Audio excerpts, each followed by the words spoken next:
Good evening, everybody. Tonight, our nation is in debt to the people of Boston and the people of Massachusetts. After a vicious attack on their city, Bostonians responded with resolve and determination. They did their part as citizens and partners in this investigation. Boston police and state police and local police across the Commonwealth of Massachusetts responded with professionalism and bravery over 5 long days. And tonight, because of their determined efforts, we've closed an important chapter in this tragedy. I've been briefed earlier this evening by FBI Director Mueller.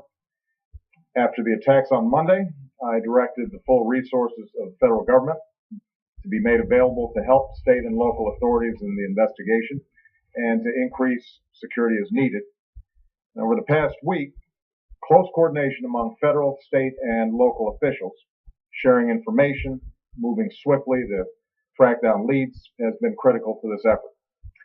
They all worked as they should, as a team, and we are extremely grateful for that. We owe a tremendous debt of gratitude to all our outstanding law enforcement professionals. These men and women get up every day, they put on that uniform, they risk their lives to keep us safe, and as this week showed, they don't always know what to expect. So our thoughts are with those who were wounded in pursuit of the suspects, and we pray for their full recovery. We also send our prayers to the Collier family, who grieved the loss of their son and brother Sean. He was born to be a police officer, said his chief at MIT. He was just 26 years old. And as his family has said, he died bravely in the line of duty, doing what he committed his life to doing, serving and protecting others. So we're grateful to him. Obviously, tonight there are still many unanswered questions. Among them, why did young men who grew up and studied here as part of our communities and our country resort to such violence? How did they plan and carry out these attacks? And did they receive any help? The families of those killed so senselessly deserve answers. The wounded, some of whom now have to learn how to stand and walk and live again, deserve answers. And so I've instructed the FBI and the Department of Homeland Security and our intelligence community to continue to deploy all the necessary resources to support the investigation, to collect intelligence, and to protect our citizens. We will determine what happened. We will investigate any associations that these terrorists may have had, and we'll continue to do whatever we have to do to keep our people safe. One thing we do know is that whatever hateful agenda drove these men to such heinous acts cannot prevail. Whatever they thought they could ultimately achieve, they've already failed. They failed because the people of Boston refused to be intimidated. They failed because as Americans, we refuse to be terrorized. They failed because we will not waver from the character and the compassion and the values that define us as a country, nor will we break the bonds that hold us together as Americans. That American spirit includes staying true to the unity and diversity that makes us strong, like no other nation in the world. In this age of instant reporting, tweets, and blogs, there's a temptation to latch onto any bit of information, sometimes to jump to conclusions.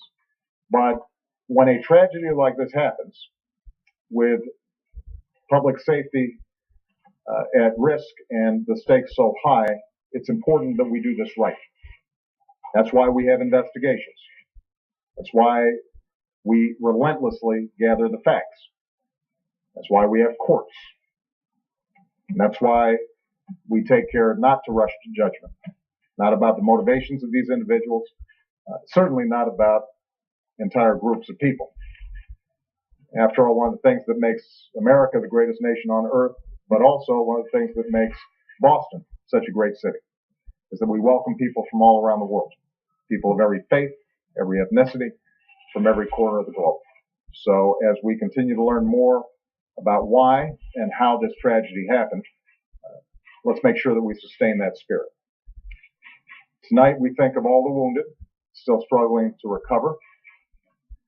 Certainly we think of Crystal Campbell.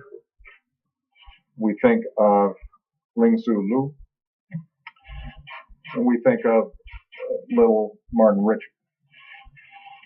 Their lives reflected all the diversity and beauty of our country. And they were sharing a great American experience together. Finally, let me say that even as so much attention has been focused on the tragic events in Boston, understandably, we've also seen a tight-knit community in Texas devastated by a terrible explosion. And I want them to know that they are not forgotten. Our thoughts, our prayers are with the people of West Texas, where so many good people lost their lives. Some lost their homes. Many are injured. Many are still missing.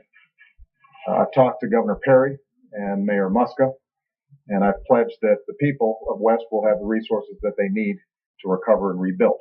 And I want everybody in Texas to know that we will follow through with those commitments. All in all, this has been a tough week, but we've seen the character of our country once more. And as president, I'm confident that we have the courage and the resilience and the spirit to overcome these challenges and to go forward as one nation under God, indivisible, with liberty and justice for all. Thank you very much, everybody.